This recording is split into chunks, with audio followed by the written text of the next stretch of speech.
watching a Skritter video? Want to learn how to write Japanese or Chinese characters very, very efficiently and effectively? Go check out our app at skritter.com. Today we're going to learn a wonderful expression that celebrates the power of collective wisdom and learn a little story from the Romance of the Three Kingdoms. The expression that I'd like to share with you today is 三个臭皮匠胜过一个诸葛亮. So let me give you the overall meaning of the expression. It means that three normal people can often trump the ideas of one genius.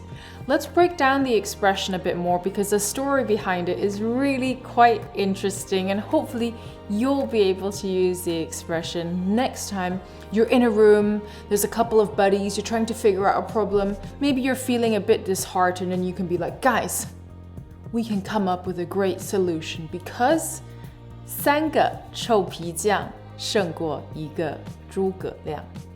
At the end of the expression, we hear this name, Zhuge Liang, and he's a key character in the Romance of the Three Kingdoms. The Romance of the Three Kingdoms is a romanticized version of real events that happened in the Three Kingdom era. For the expression today, we're looking at a very specific episode in the Romance of the Three Kingdoms, something that you might actually be familiar with. We're looking at the story of Red Cliff. Now, this was made into a very famous film. It's actually a film that Guolam and I watched at university.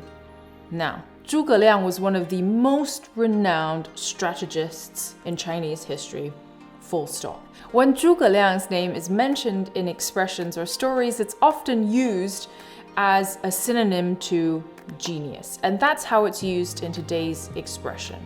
So, three 臭皮匠, we'll come to that later. Three 臭皮匠, three ordinary people can beat a genius. Now, how did this expression come to be? There's many versions of the story of how allegedly this expression formed, but the version I like concerns Zhou, Zhuge Liang, and Red Cliff. It said that in the midst of battle, Zhou turned to Zhuge Liang and asked him, how does one win water warfare or war on rivers? Zhuge Liang said to him, the key is bows and arrows, or specifically arrows. Unfortunately, at that time, Zhou did not have enough arrows to beat the infamous Cao. And when Zhou shared that predicament with Zhuge Liang, he said, is it possible to help me make arrows in a very ingenious way in, let's say, 10 days? 我就给你10天时间。 To Zhou surprise, Zhuge Liang turned around and said to him, 不用10天，3天就够。 I'll give you 100,000 arrows in 3 days. Nobody believed Zhuge Liang. How could you come up with 100,000 arrows in 3 days? After the meeting with Zhou, Zhuge Liang then turned to his 3 trusted military advisors, or 3 trusted right-hand men. He said that as the next couple of days would be super foggy, why don't we fill tons of boats full of straw? We'll send out the boats on the river and we'll start drumming. The opposing army will think that we're attacking and they will loosen their bows. We'll get to collect all the arrows and all we have to do is reel the boats back in. The 3 of them mulled on the idea and thought, it's not really gonna look that realistic, is it? I mean, even if it's boats on a river, why don't we actually build straw men, have the straw men wear our military uniform, then it'll be much more convincing. The 3 advisors then went back to Zhuge Liang and shared this improved plan. What he said was that a wise or very smart person often has too many concerns, and often that leads to mistakes. Now, you might be looking at the first half of the expression and thinking, 皮匠, pi, isn't that leather or skin?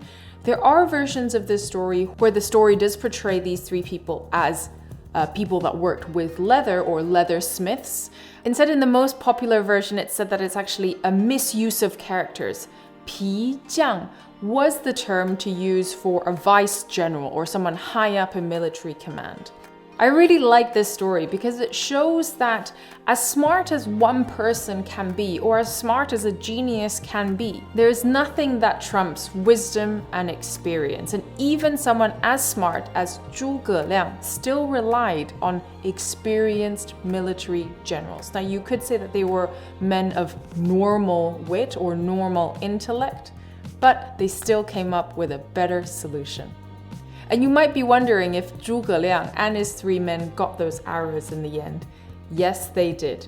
The following day, they dressed up the boats, filled it with straw, dressed up the straw men, pushed it along the river, and they started sounding those drums. Cao Cao released tons and tons of arrows into the straw boats, to which Zhuge Liang then collected back, and Zhou finally got his 100,000 arrows. Now let's practice the expression one more time. 三个臭皮匠胜过一个诸葛亮. If you like this video, please do support this channel by going to check out Skritter.com and getting your trial account if you haven't already. See you next time. 再见.